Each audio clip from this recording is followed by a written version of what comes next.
দেশজুড়ে ৯টি সাধারণ শিক্ষা বোর্ডের অধীনে শুরু হয়েছে অভিন্ন প্রশ্নপত্রে এইচএসসি সমমান পরীক্ষা।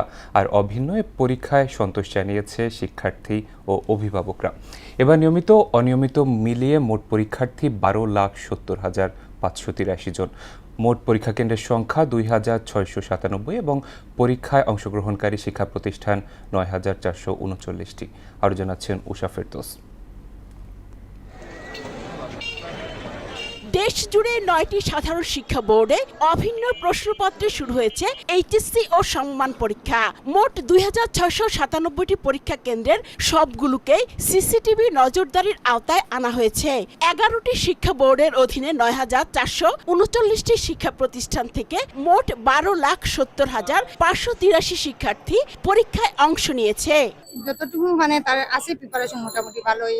আমাদের প্রত্যাশা হলো যে সুন্দর পরিবেশে সুষ্ঠুভাবে যাতে পরীক্ষা তারা দিতে পারে। আমার হলো একটা সমস্যা হলো যে আবার পরীক্ষার মাঝে গ্যাপটা কম।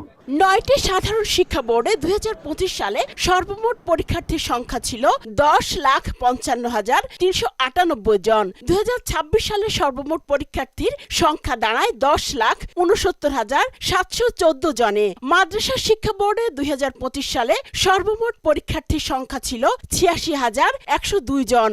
আর ২০২৬ সালে পরীক্ষার্থীর সংখ্যা বেড়ে হয় ৯২,৯০৫ জনে। বাংলাদেশ কারিগরি শিক্ষা বোর্ডে ২০২৫ সালে সর্বমোট পরীক্ষার্থীর সংখ্যা ছিল ১,০৯,৬১১ জন। ২০২৬ সালে সর্বমোট পরীক্ষার্থীর সংখ্যা হয় ১,০৭,৯৬৪ জন। এবার কারিগরিতে পরীক্ষার্থী কমেছে ১,৬৪৭ জন। চলতি বছরেই প্রথম ৯টি সাধারণ শিক্ষা বোর্ডে সম্পূর্ণ অভিন্ন প্রশ্নপত্রে পরীক্ষা নেওয়া হচ্ছে। আর এতে যথাযথ মূল্যায়ন হবে বলে মনে করছেন শিক্ষার্থীরা।